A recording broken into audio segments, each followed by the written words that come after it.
नमस्कार, आप देख रहे हैं MK UP national 24x7 news channel. मैं मूर्ध्वज कुमार। आइए नजर डालते हैं आज की कुछ प्रमुख खबर की ओर।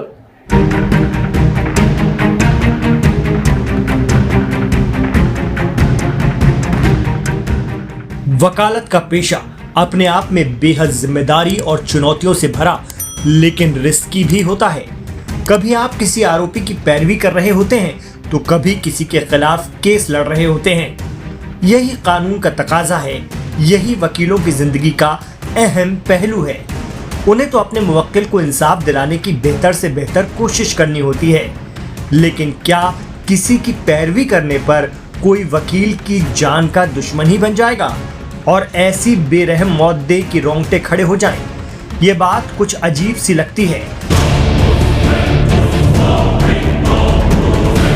हम बात कर रहे हैं कासगंज की महिला वकील मोहिनी तोमर की, जिनकी हत्या के आरोपी गिरफ्तार तो हो गए हैं, लेकिन अब तक उनकी हत्या की गुत्थी से पर्दा नहीं उठ पाया है।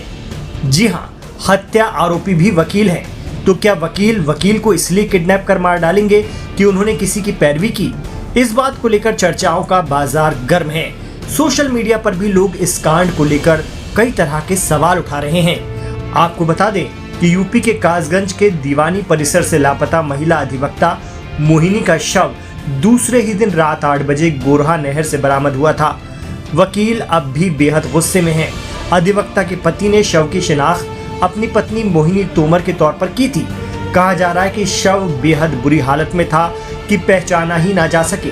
पुलिस ने शव का पोस्टमार्टम कराया था।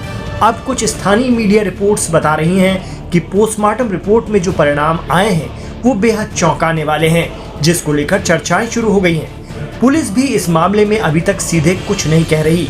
सिर्फ महिला वकील के पति ब्रजेंद्र सिंह तोमर की शिकायत पर वकालत के पेशे से जुड़े हुए ही पहले 4 आरोपी और बाद में 2 और आरोपियों को पकड़ लिया गया। लेकिन कहा जा रहा है कि मोहिनी तोमर के शरीर पर चोट के मामूली निशान दिखाए गए हैं। नहर में डालने के बाद भी पेट के अंदर कोई पानी नहीं पाया गया।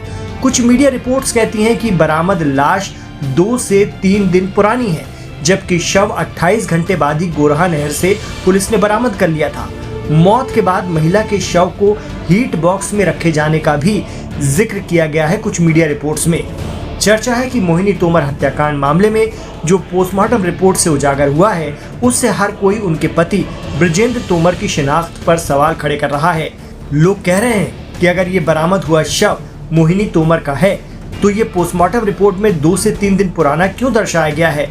मोहिनी की हत्या के बाद शव को हीट बॉक्स में क्यों रखा गया? कहीं पति द्वारा की गई शिनाख्त झूठी तो नहीं है या फिर पोस्टमार्टम रिपोर्ट गलत है? कुछ मीडिया रिपोर्ट्स बताती हैं कि पति ने अपनी पत्नी का शव शरीर की कुछ निशानियों के बिना पर पहचाना था।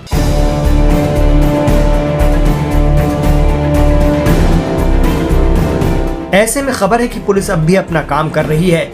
मृतक महिला के कुछ रिश्तेदारों से भी सख्ती से पूछताछ की गई है और फिलहाल किसी नतीजे पर नहीं पहुंची है पुलिस। मृतक वकील मोहिनी तोमर परिवार की इकलौती कर्ता धर्ता थी।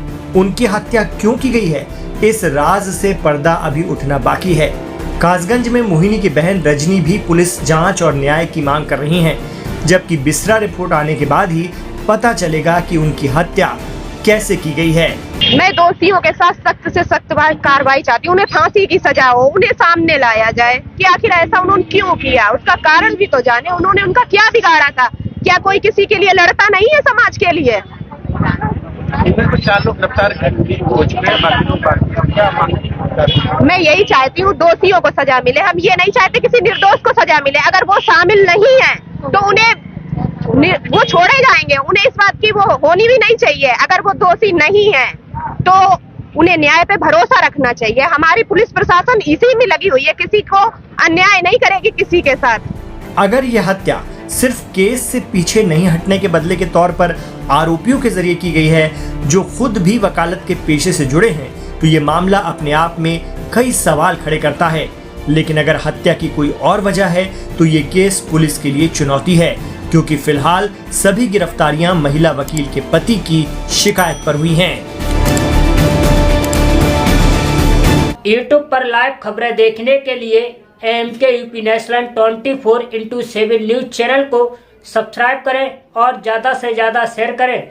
फिर मिलते हैं ऐसी अन्य बड़ी खबरों के साथ। देखते रहिए MK UP national 24/7 news channel.